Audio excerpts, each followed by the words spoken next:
Selamat hari Minggu buat kita semua, terutama buat jemaat GPDI Hosana.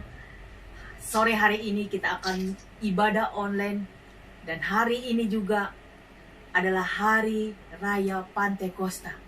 Kita percaya kuasa Roh Kudus bekerja atas kehidupan kita, dan di dalam ibadah online kita juga kita akan menikmati hadirat Tuhan. Kita akan mulai ibadah kita dan kita angkat pujian kita bahwa Roh Kudus, Kau hadir di sini. Roh Kudus, Kau hadir di sini. Roh Kudus, Ku mengasihimu. Kau lembut, Kau manis, Kaulah penghiburku, penolongku, diutus Bapakku. Ku buka hati untuk Roh-Mu Tuhan.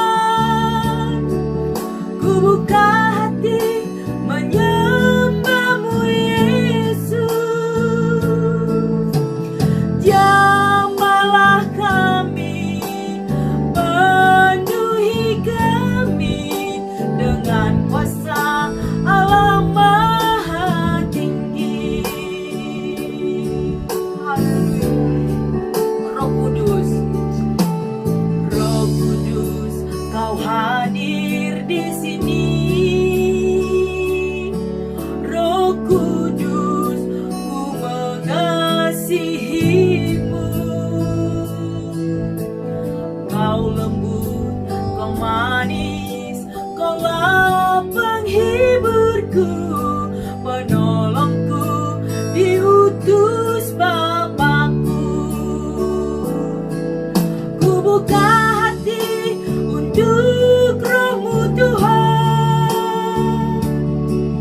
Ku buka hati menyembah-Mu Yesus.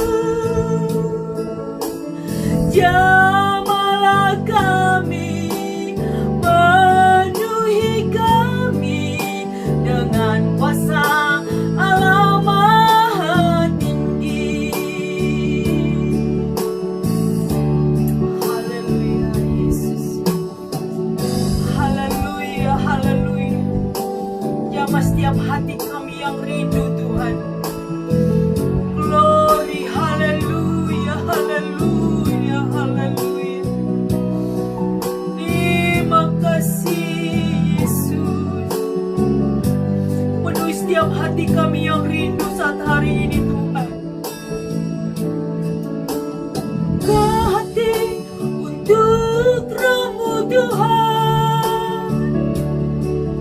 Ku buka hati menyembah-Mu Yesus. Jamahlah kami, penuhi kami dengan kuasa Allah Maha Tinggi. Jamahlah kami, penuhi kami dengan kuasa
dengan kuat kuasa Roh Kudus. Haleluya, haleluya.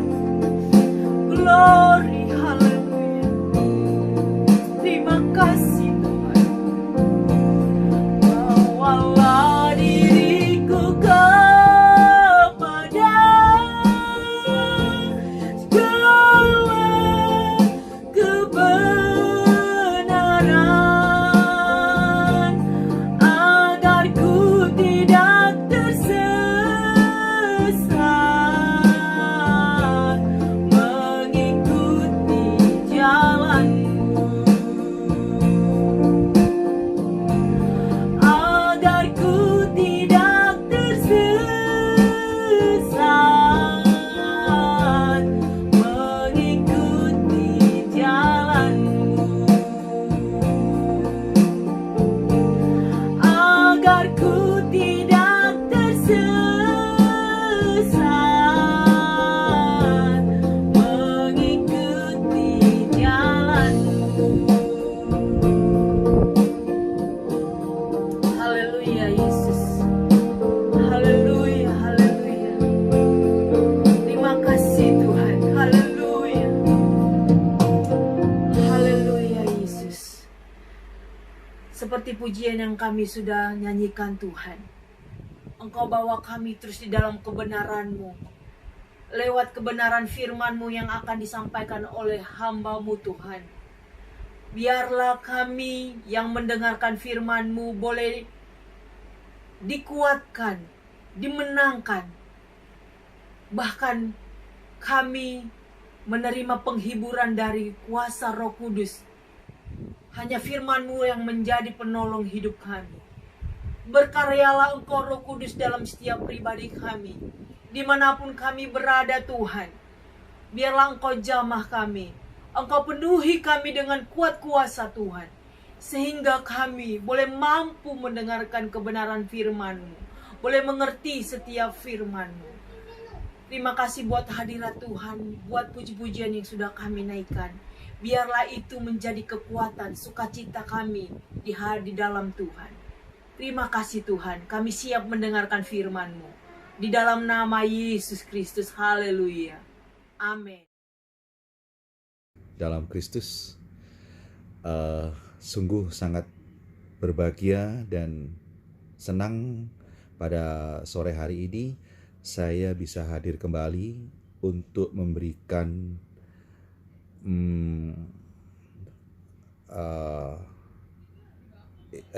boleh dibilang khotbah, atau boleh dibilang sharing, atau boleh dibilang apapun juga mengenai hari raya Pentakosta, ya. Kita lagi sedang memperingati hari raya kenaikan Isa Al-Masih, dan itu juga berarti turunnya Roh Kudus, ya. Nah, memang waktu itu Roh Kudus turun atas para rasul, tapi setelah itu Roh Kudus juga akan turun kepada kita semua, ya. Tidak ada terkecuali, karena semua anak-anak Tuhan atau umat Tuhan yang percaya kepadanya pasti akan memperoleh keselamatan, memperoleh kekuatan yang sama, tidak ada perkecualian, karena kita percaya dan sudah terima Yesus. Mari kita berdoa sebentar sebelum kita memulai membahas atau mendengarkan firman Tuhan yang akan saya ambil dari Kisah Para Rasul, karena di situ dibahas secara detail dan panjang lebar mengenai apa itu karunia dan makna dari Roh Kudus. Mari kita berdoa. Ya Bapa Tuhan kami, terima kasih Tuhan, pada petang ini Kau mau mengumpulkan kami bersama-sama untuk mengucap syukur dan berterima kasih atas apa yang telah Kau sediakan, Kau berikan dalam hidup kami selama ini. Memang secara duniawi mungkin apa yang ada bagi kami masih sangat pas-pasan atau bahkan kurang dari cukup. Tetapi dari segi rohani Kami bersyukur bahwa kami masih bisa berdoa, berkumpul, dan menyatakan iman kami, kepercayaan kami terhadap-Mu. Karena Engkaulah yang memiliki kerajaan surga, Engkaulah yang memiliki hak dan hukum atas dunia ini. Kami hanyalah salah satu dari isi dunia ini yang telah Kau berikan dan Kau persiapkan agar kami bisa hidup di dalamnya, dan dalam kehidupan itu kami bisa menemukan kemauan hidup kami yang sesungguhnya, yaitu untuk hidup di dalam kerajaan Tuhan Allah Bapa di surga. Terima kasih Tuhan, berilah kami Roh Kudus-Mu dalam petang ini agar kami bisa menerima, atau hamba-Mu ini bisa membagikan sharing atau pencerahan mengenai apa itu Roh Kudus, mengapa Dia harus hadir turun ke dunia, dan kegunaannya untuk apa. Terima kasih Bapa, terima kasih ya Tuhan. Dalam nama-Mu kami berdoa dan bersyukur. Amin. Selamat sore, selamat bertemu kembali secara online. Semoga hidup kita selama musim corona ini tetap selalu dalam berkat dan rahmat Tuhan. Kita tahu bahwa corona tidak akan berlalu, mungkin bisa bertahun-tahun hingga vaksin ditemukan. Karena seseorang yang sudah terjangkit bisa terulang kembali meskipun sudah punya antibodi. Jadi mohon hati-hati, jangan sampai kena, karena meskipun kena pun kita masih bisa kena lagi yang kedua, ketiga, dan seterusnya. Mohon dijaga antibodi, daya tahan tubuh, jangan kecapean, tidur cukup, makan cukup, semuanya harus dijaga. Mari kita mulai khotbah ini. Mohon maaf, saya akan mengalihkan wajah saya ke kiri beberapa kali karena di sini saya ada laptop saya. Jadi mohon maaf. Oke. Kita tahu hari raya Pentakosta adalah hari turunnya Roh Kudus atas para rasul. Ya, kita semua sudah tahu lah ceritanya, kejadiannya, apapun itu kita bisa baca di Alkitab. Tapi izinkanlah saya pada petang hari ini untuk membagikan sedikit lebih detail ya, atau mungkin lebih jauh, agar hidup kita setelah kita mendengar firman Allah ini berubah. Hidup kita tidak akan sama seperti sebelumnya, karena pemahaman kita akan Roh Kudus atau karunia Roh Kudus ini berubah. Mari. Ya, pertama-tama kita harus wajib tahu dan sadar ya bahwa Allah Tuhan itu, ya Bapa di surga, Dia tidak pernah berhenti mencintai anak-anaknya, ya, yaitu kita, manusia ciptaannya, yang sesuai menurut gambar dan rupa Allah, ya. Kita setuju itu memang sudah diberikan dari sana. Jadi kita tidak boleh merasa rendah hati, berkecil hati, atau rendah diri, bahkan bahwa kita merasa tidak berguna, atau kita merasa kita makhluk yang bagi Allah kita ini bukan apa-apa, ya. Jangan berpikir seperti itu, ya. Justru Allah Tuhan kita itu sangat-sangat memperhatikan kehidupan kita satu persatu, ya. Bukan orang kaya, bukan orang pinter, bukan orang pandai, bukan, tapi semuanya. Masih ingat kan pepatah, ada gembala yang mempunyai 100 domba. Nah, domba satu hilang, dia tinggalkan yang 99, dia cari yang satu sampai ketemu. Nah, itulah Tuhan kita, ya. Jadi kita bagaikan domba yang tersesat, yang satu itu kita akan dicari sampai dia menemukannya. Oke. Mari lanjut. Jadi sejak zaman Abraham ya, nabi ya, mula-mula hingga Yesus itu Allah Bapa tiada henti-hentinya mencintai kita dan berupaya, ingat ya, bukan hanya mencintai tapi dia berupaya untuk selalu menyelamatkan. Ya, ingat, berupaya menyelamatkan setiap kita manusia. Ya. Jadi tidak ada yang sia-sia di hadapan Tuhan. Jiwa-jiwa kita itu sangat berharga buat Tuhan kita. Karena dia ingin surga, kerajaan surga itu penuh oleh manusia-manusia yang memang layak masuk surga dan menjadi anak-anaknya berkumpul bersama untuk memuji dia setiap hari. Ya. Nah, juga untuk berdoa buat dia. Itulah keinginan dan kemauan Tuhan Allah kita terhadap hidup kita ini. Mari kita lanjut. Jadi basicnya, dasarnya kita harus tahu dan mengerti kenapa Roh Kudus itu sampai harus turun kepada para rasul dan orang kudus waktu itu. Kenapa? Kenapa harus ada Roh Kudus? Kan Yesus sudah lahir, ya, sudah banyak mujizat, sudah mati, ya, sudah jelas kan, sampai dia bangkit. Kurang apa? Kan sudah banyak menunjukkan bukti bahwa Yesus ini bukan orang sembarangan gitu loh. Dia benar-benar nabi dan nabi yang merupakan anak Allah yang beda sama kita, ya, sama nabi-nabi biasa maksudnya. Bukan sembarang nabi. Jadi seharusnya ini suatu bukti yang sangat real, sangat kalau orang bilang sudah cukup, sudah masuk akal, ya, nggak perlu sampai Roh Kudus turun atau apa.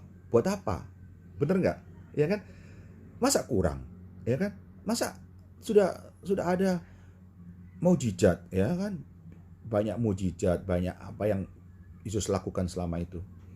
Sudah cukup. Harusnya pekerjaan Allah dalam rangka, dalam rencana untuk manusia itu sudah jauh, ya. Bener nggak? Setuju kan? Itu sudah jauh. Kalau orang bilang itu orang tua yang menyayangi anaknya sampai rela mengorbankan hari tuanya. Nah, bukan masa muda ya. Masa muda udah lewat, itu sudah kewajiban. Ini sampai hari tuanya dia masih berkorban demi anak cucunya. Bayangin. Harusnya dia bisa menikmati hari tuanya, tapi dia malah masih memberikan waktunya di hari tuanya untuk anak cucunya. Luar biasa kan? Nah, inilah Tuhan kita. Setelah Yesus mati pun dia bangkitkan, ya, naik ke surga, masih menurunkan Roh Kudus. Wah, ini luar biasa ya. Kalau kita mau belajar mengenai Tuhan Allah Bapa, ini luar biasa. Nah, mari kita belajar mengapa dan tujuannya untuk apa.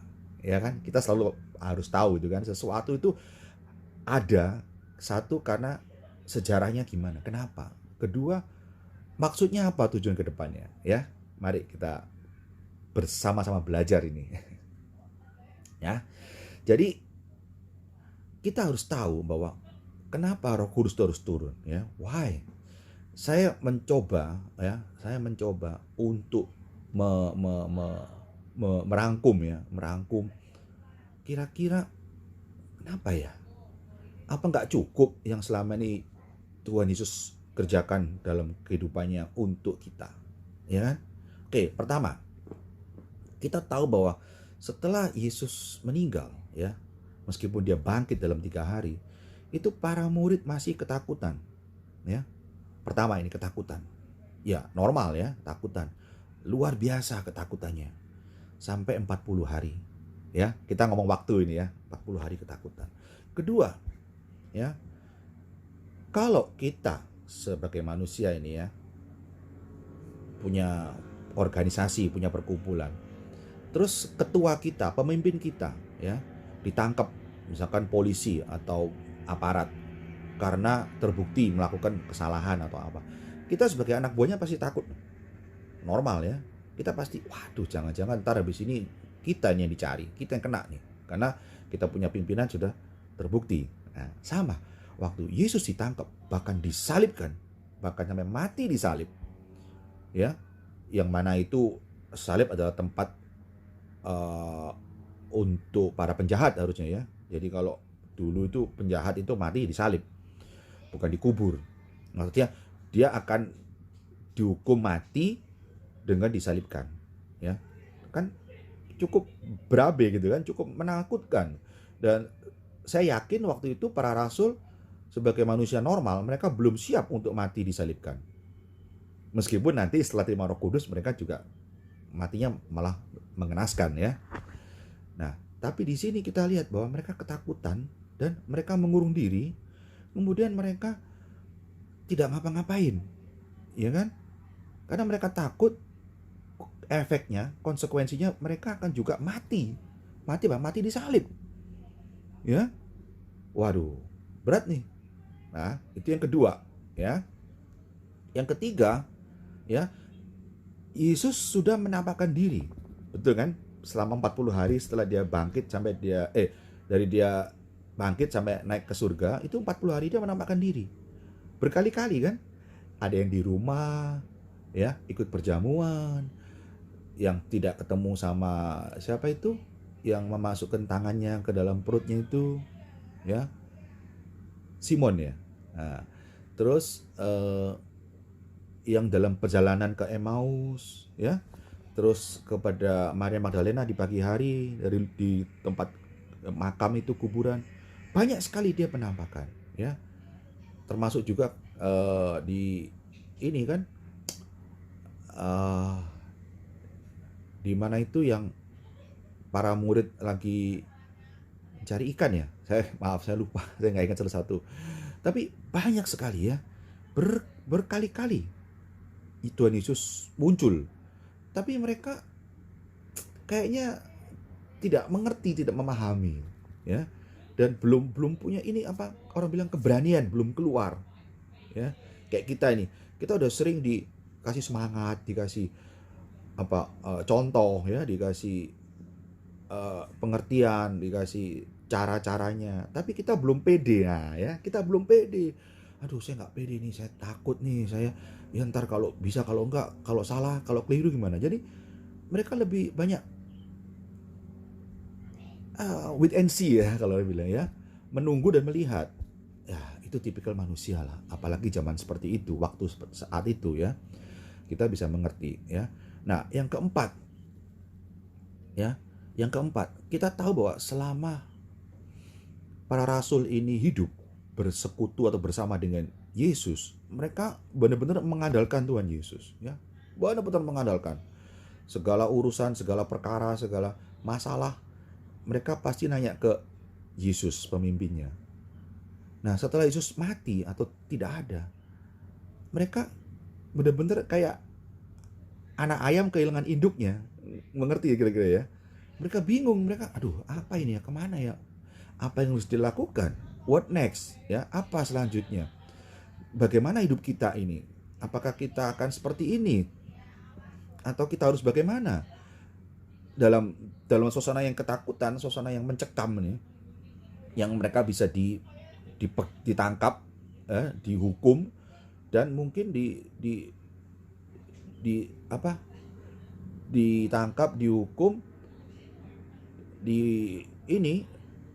disakiti ya,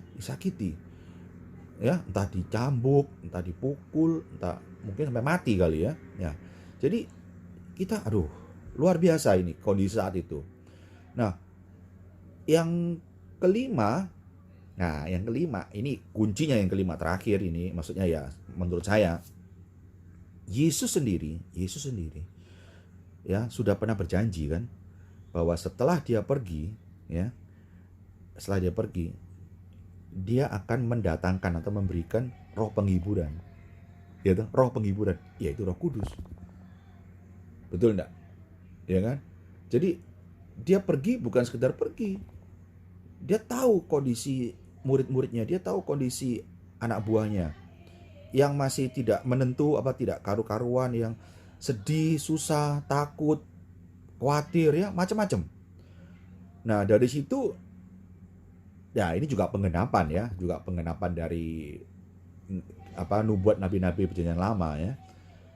Nah, dan benar dia turunkan Roh Kudus kan akhirnya. Nah, jadi 5 itu sebab mengapa Roh Kudus harus turun.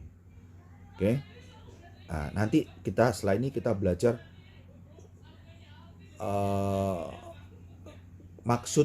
bukan maksudnya apa? Tadi kita belajar kenapa, terus ini kita akan mempelajari apa yang bisa Roh Kudus perbuat. Bener nggak? Ya kan, kayak kita sekolah. Kenapa harus sekolah? Ya kan? Nah, setelah kita sekolah selesai, apa yang harus kita lakukan? Bener nggak? Nggak bisa dong kita harusnya sekolah, selesai sekolah kita menganggur atau pengangguran, ya kan? Kita harus bisa bekerja, cari uang dan sebagainya. Sama, ya. Jadi kenapa Roh Kudus harus datang? Kita tadi udah bahas ya, ada 5 hal. Ya, dari awal manusia itu banyak dosa, banyak ini ya, sehingga Allah sampai menurunkan anaknya sendiri, ya. Meskipun sudah banyak nabi-nabi yang mendahuluinya, ya kan? Karena Allah berusaha menyelamatkan kita. Tadi saya sudah bilang dari awal. Nah, jadi Hari Raya Pentakosta, ya, ini sebenarnya tonggak, ya, tonggak sejarah. Kenapa? Karena di dalam Hari Raya Pentakosta itu kita manusia dibantu Allah ya, dibantu Tuhan Allah ya, atau Tuhan Yesus ya. Kita adalah sejarah, tonggak sejarah kemenangan, ya, kemenangan akan kebangkitan, ya, akan kebangkitan. Yaitu setelah Yesus mati, benar nggak? Ya kan, Yesus kan mati dulu nih, mati, kemudian bangkit, naik ke surga, ya. Ini benar-benar tonggak sejarah hidup manusia, ya. Karena luar biasa. Di situ kita melihat bahwa seorang manusia, ya, meskipun sudah mati, ya, mati ini bisa bangkit dan bisa naik ke surga. Ya, bisa bayangin kan? Bayangin zaman dulu tidak ada satu orang pun, ya, belum pernah ya, dalam sejarah tidak ada dan belum pernah seseorang yang sudah mati bangkit dari kuburnya, hilang jasadnya, mayatnya nggak ada, tubuhnya nggak ada. Nah, ini sudah suatu peristiwa yang luar biasa, ya kan, kebangkitan Tuhan Yesus, Paskah.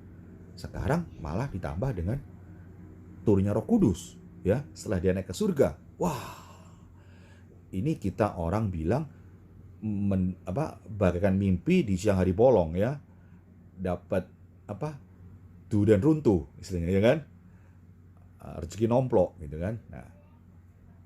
Nah, jadi waktu Yesus itu meninggal setelah bangkit naik ke surga, ya, dia itu memberikan kita hadiah, ngerti? Hadiah, kita ngomong hadiah apa? Ya, Roh Kudus, warisan Tuhan Yesus, bahwa dia mati, bangkit, naik ke surga itu bukan suatu hal yang sia-sia, bukan sekedar mati, bangkit, naik surga, bye-bye gitu kan, selamat tinggal. Enggak. Dia masih menyisakan. Dia masih memberi, ya, hadiah kita, warisan. Jadi kayak orang tua aja meninggal kasih anak-anaknya warisan, ya kan? Bener nggak? Kalau orang tua kita meninggal, kaya, punya harta benda, kita diwarisi, ya kan? Terima warisan. Ya, mirip seperti inilah. Cuman ini warisan yang bersifat rohani, ya. Jadi kita tahu apa itu Roh Kudus. Itu adalah warisan kehidupan kita secara rohani setelah Yesus meninggal, ya. Kalau yang jasmani ya dari orang tua kita atau dari kakek nenek atau saudara atau siapa, harta benda tapi, ya kan. Nah, kalau ini kita terimanya yang rohani, ya. Loh, kita semua harus amini, kita semua harus bisa memahami dan mengerti dan berterima kasih karena ini luar biasa. Dan Roh Kudus ini diberikan bagi anak-anaknya atau umatnya yang mau bertobat. Nanti kita bahas ya. Kalau kita nggak bertobat, kita masih jauh dari Tuhan, dari Allah Bapa surga, ya kita nggak akan dapat. Karena namanya roh yang kudus, bukan roh yang kotor, yang jahat, Roh Kudus. Jadi kita harus benar-benar menyiapkan diri kita, ya, badan kita ini harus kudus, ya. Oke, nanti kita bahas lagi. Sekarang tadi mengenai harta warisan ya. Nah, kalau Yesus meninggalkan Roh Kudus, sehingga ya hidup manusia, hidup kita ini setelah menerima Roh Kudus dapat dipulihkan kembali ke jalan asalnya. Ingat ya. Jadi kehidupan kita ya, kita udah bertobat nih, udah berdoa ya. Tapi kalau kita bisa menerima Roh Kudus mau hidup tinggal ya, turun dalam hidup kita, maka hidup kita ini dipulihkan ya. Percayalah, hidup kita akan dipulihkan ya, ke jalan asal, ke mula-mula. Jadi kalau Tuhan sudah memberikan kita, misalkan kita punya jalan ini, punya jalurnya kita ke sini, tapi karena kita dosa, kita banyak berbuat kesalahan, terus kita keluar dari jalur kita ya, dari jalan kita. Nah, ini kita dikembalikan ke jalan asal kita ya, mula-mula yang sudah Tuhan kasih, yang Tuhan berikan buat kita ya, sesuai. Jadi ini kita jangan bilang waduh Tuhan tidak memperhatikan hidup kita, Tuhan tidak kasihan sama kita, hidup kita di dunia ini susah ya, sedih, berat. Jangan salah, berarti kita belum menerima ya, atau belum dipulihkan hidup kita ya, ke jalan asal, kembali ke asal kita mula-mula yang memang sudah digariskan, yang sudah dibuat atau sesuai dengan keinginan Tuhan sendiri ya. Dan kalau kita sudah sesuai ya, kembali ke asal, ke jalan asal ya, hidup kita tidak akan sama lagi. Percaya, kalau kita sudah bisa ya, orang bilang sudah berhasil kembali, itu hidup kita akan berubah, total berubah ya. Coba kita harus belajar yakin, percaya, jangan ragu. Kalau kita ragu, kalau kita nggak percaya, ya percuma ya, semua percuma. Apa yang saya bagikan pada sore ini ya, apa yang Pak Pendeta Horas atau siapapun yang kalian dengar ya, apapun yang kalian alami dalam hidup ini akan percuma. Kalian harus percaya, kalian harus yakin, kalian harus punya harapan, kalian harus berserah, berdoa, apapun ya, lakukan ya. Yang penting kita harus mau kembali ke jalan asal, mula-mula yang Tuhan sudah sediakan. Jangan takut ya, banyak orang takut, khawatir, tidak berani. Itu semua ujian. Ingat, itu semua hanyalah ujian. Tidak ada yang sia-sia dalam nama Tuhan Yesus. Oke. Mari sekarang kita buka Injil para Rasul. Di sini kita akan menemukan banyak sekali pembahasan tentang Roh Kudus ya. Saya ambil dari pasal 2 ya, Kisah Para Rasul pasal 2 ayat 1 sampai 12 ya. Saya tidak akan membaca satu persatu ayat demi ayat karena akan memakan waktu. Saya ambil aja inti-intinya, saya jelaskan secara detail ya. Jadi Roh Kudus turun ya pada hari Pentakosta. Kemudian para rasul bisa berbicara bermacam-macam bahasa ya. Oh, luar biasa ya. Bayangin, kita tiba-tiba aja bisa jadi orang sakti, bicara semua bahasa dan mengerti semua bahasa. Kenapa harus begitu? Ya karena sebagai utusan Allah atau gembala, kita harus bisa berkhotbah ya, bermacam-macam bahasa. Karena saat itu di daerah Israel dan sekitarnya itu banyak manusia yang berbicara dengan bermacam-macam bahasa, dialek ya. Mereka satu sama lain tidak bisa mengerti. Jadi harus ada suatu kekuatan, suatu power, sehingga para rasul ini dia bisa mengajar, bisa berbicara, mengerti ya bahasa-bahasa orang lain. Sehingga kalau mereka diutus kemana saja ya, mereka bisa menerangkan, bisa mengajar dalam bahasa masing-masing daerah ya, bahasa daerah masing-masing. Oh, luar biasa kan? Ya, ini salah satu kedahsyatan karunia Roh Kudus ya. Jadi jangan main-main ya. Kita nggak boleh meremehkan kekuatan Roh Kudus ini.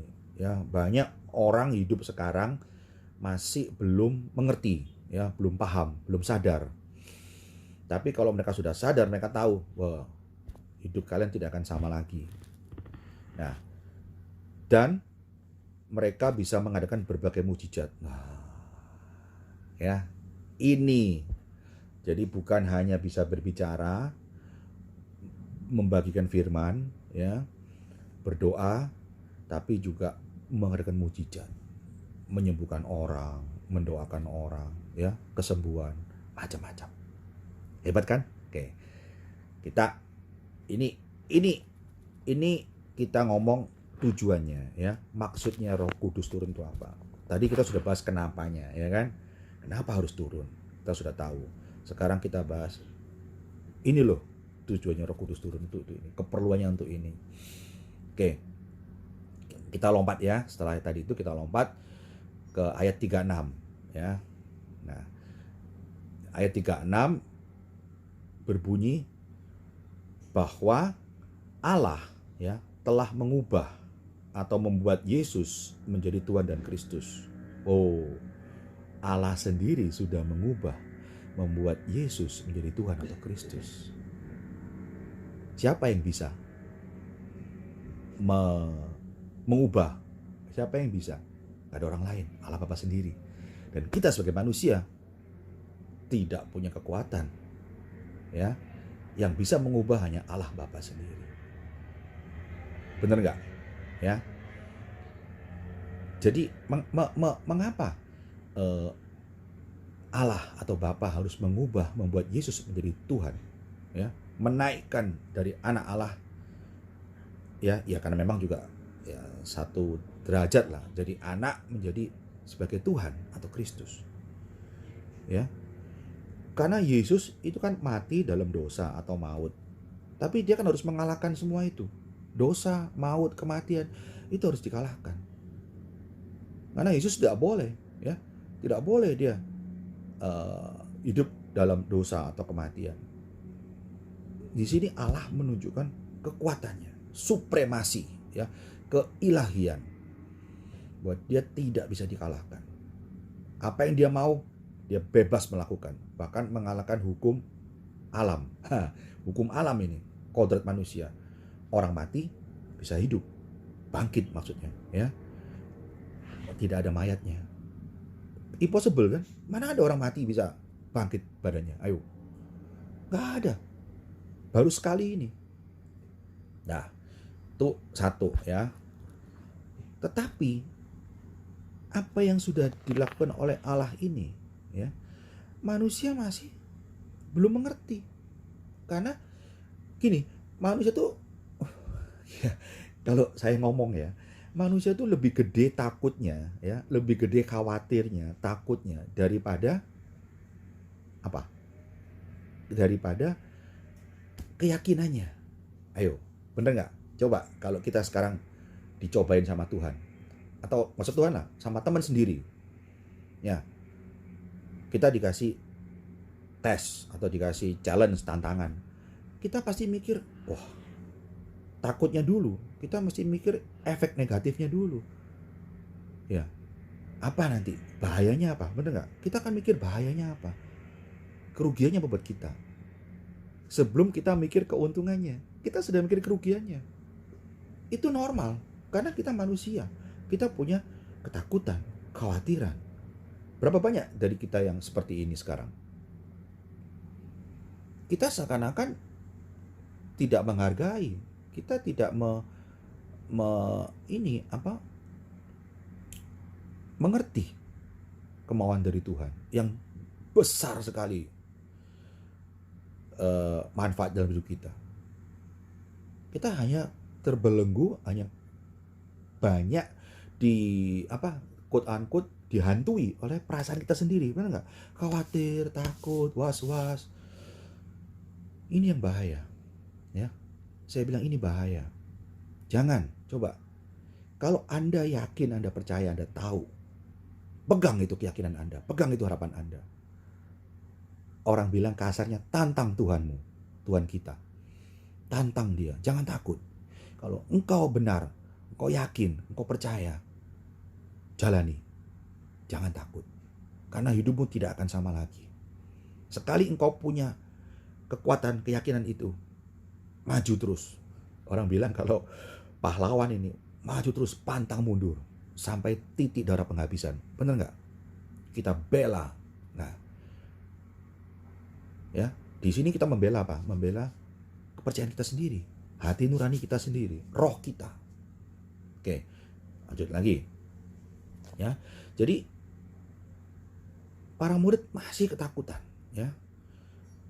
Nah, setelah Yesus bangkit naik ke surga kembali kepada Bapa, dunia masih kacau balau, masih kacau balau. Pengikutnya masih mengurung diri. Ya, jadi mengapa disebut di sini bahwa Allah sudah membuat Yesus jadi Tuhan dan Kristus, supaya kita berani, ya, supaya kita maju, tidak takut lagi. Oke, itu kegunaannya Roh Kudus, mengubah apa? Pemikiran kita, pengertian kita, ya, keyakinan kita. Berikutnya ayat 37. Ya, lalu banyak orang, ya, bertanya-tanya kepada Kristus dan para rasul, apakah yang harus kami perbuat, saudara-saudara? Ayat 38, bertobatlah dan berikan dirimu untuk dibaptis dalam nama Yesus Kristus untuk pengampunan dosamu. Saya ulangi ya, ini penting nih. Bertobatlah, berikan dirimu untuk dibaptis dalam nama Yesus Kristus untuk pengampunan dosamu. Ingat, dosa kita diampuni. Maka apa? Kamu akan menerima Roh Kudus. Oh, ternyata kita bisa menerima Roh Kudus. Nah, bukan hanya para rasul. Ya, coba ini. Kisah Para Rasul pasal 2 ayat 38, ya. Baca lagi, baca berkali-kali bila perlu, ya, supaya kita dikuatkan, ya, diyakinkan. Simple kan? Ya, simple banget ternyata. Untuk memperoleh Roh Kudus itu sangat simple. Bertobatlah, itu pertama. Kemudian apa? Berikan dirimu untuk dibaptis. Ya, kita bertobat, kita menyerahkan diri kita untuk dibaptis dalam nama apa? Yesus Kristus. Agar dosa kita diampuni, maka Roh Kudus akan turun. Simple, ya, benar simple. Tapi Roh Kudus hanya akan turun kalau tubuh kita, diri kita ini bersih, juga kudus. Ya, kalau kita mengotori, kita meracuni, ada dosa, ada kotoran apapun, pikiran kita juga, ya, perkataan kita juga, hati kita juga, perbuatan kita, semuanya, maka Roh Kudus akan menjauh. Roh Kudus akan keluar. Dia tidak mau tinggal lagi. Ya, sudah mengerti? Nah, itu, ya. Dan kalau kita tinggal atau Roh Kudus tinggal dalam kita, hidup kita tidak akan sama lagi. Benar nggak? Kita akan jadi orang yang hebat. Nah, mari. Ya, jadi ayat ini sangat simpel, tapi luar biasa sekali maknanya. Sungguh dahsyat, ya, sungguh dahsyat maknanya, luar biasa. Jangan anggap remeh, ya. Jadi kita semua sudah tahu apa itu manfaat atau karunia Roh Kudus. Jangan main-main, ya. Ya. Saya akan jelaskan lagi. Jadi kalau kita bisa mendapatkan Roh Kudus, maka hidup kita akan berubah total. Yakinkan itu, hidup kita akan berubah total, ya. Jasmani, rohani berubah total. Kenapa? Karena kemana kita pergi, ya, kemana kita ini, saya, Bapak, Ibu, kemana Anda pergi, ya, kita akan bisa membawa damai, ya, kasih, pertolongan, ya, mendoakan buat semua orang yang kita temui, ya, beda, ya. Orang kalau punya karunia Roh Kudus, ya, dikarunia Roh Kudus, punya kekuatan dalam Roh Kudus, orang itu akan sabar, ya, penuh cinta, penuh damai, penuh kasih, ya. Dia tidak akan emosi, ya. Dia tidak akan gampang marah.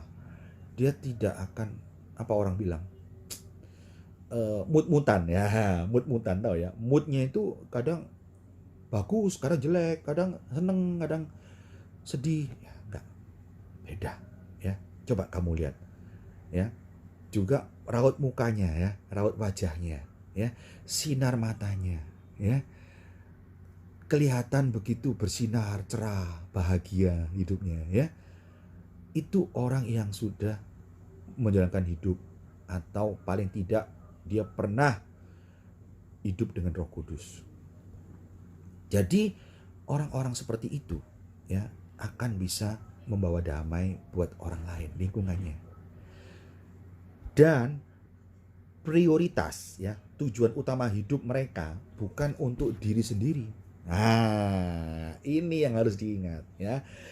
Orang kalau sudah kepenuhan Roh Kudus, ya, kita tadi ngomong kenapa ini kita bilang apa yang bisa diperbuat oleh Roh Kudus, hidupnya beda. Mereka tidak egois, tidak selfish, tidak mementingkan diri sendiri, tidak memikirkan semuanya aku. Tetapi orang-orang ini dia akan sibuk, dia akan lebih banyak berbuat, ya, bertindak, memikirkan kebutuhan orang lain yang lebih membutuhkan. Ya, karena ini semua akan dari Roh Kudus. Dan orang-orang ini, ya, bisa mendoakan, menyembuhkan orang lain. Yakin, dengan karunia dia dari Roh Kudus, dia bisa mendoakan, menyembuhkan orang lain. Paling tidak membantu orang lain yang susah hidupnya. Dan yang lebih hebatnya lagi, ya, orang ini bisa membuat mujizat. Ingat, kita semua bisa. Bapak, ibu, saya, saudara, adik-adik, semua bisa. Ya, jangan takut. Kita hanya perlu Roh Kudus untuk hidup tinggal dalam diri kita. Sekali Roh Kudus itu hidup tinggal menetap dalam kita, ya, hidup kita tidak akan sama lagi. Puji Tuhan, saudara yang dikasihi oleh Tuhan. Jadi alami, rasakan kuasa Roh Kudus, janji Bapa yang sudah digenapi, Roh Kudus yang sudah dicurahkan. Dimanapun Bapak Ibu Saudara yang dikasihi oleh Tuhan, berdoalah, mintalah janji Tuhan. Saya percaya kita akan mengalami kuasa Roh Kudus itu. Kita mengalami perjumpaan dengan Roh Kudus. Dan saya berdoa buat Bapak Ibu Saudara, dimanapun Bapak Ibu Saudara yang berada, biarlah kita semakin hari semakin dipenuhi oleh kuasa Roh Kudus, sampai kita menjadi gereja yang sempurna. Kita menjadi gereja Tuhan yang dewasa dan mengalami kuasa Roh Kudus setiap hari. Puji Tuhan, biarlah itu menjadi kerinduan kita bersama-sama. Nama Tuhan dipuji dan dipermuliakan. Mari kita berdoa bersama-sama. Bapa di surga yang kami panggil dalam nama Tuhan Yesus Kristus, terima kasih buat ibadah online pada hari ini, dan sudah kami langsungkan pujian penyembahan dan firman Allah yang sudah kami lakukan. Biarlah semuanya untuk hormat dan kemuliaan nama Tuhan. Berkatilah umat-umat-Mu, berkatilah saudara-saudara kami yang menyaksikan ibadah ini secara online. Biarlah Tuhan turut tangan Engkau Allah memberkati mereka, memberikan pengertian dan memampukan, memberikan kekuatan menghadapi hari-hari yang saat-saat ini Tuhan yang mengerikan dan mengalami kesulitan. Akan banyak hal-hal yang tidak kami mengerti, tapi Tuhan tolong kami semua. Terpujilah nama-Mu, dalam nama Yesus kami berdoa dan mengucap syukur. Haleluya. Amin. Puji Tuhan, Bapak Ibu Saudara dikasihi oleh Tuhan. Jangan lewatkan ibadah online selanjutnya, dan kita bisa bertemu kembali. Kita sama-sama menikmati berkat dan kuasa Tuhan. Sekali Yesus, tetap Yesus. Tuhan Yesus memberkati.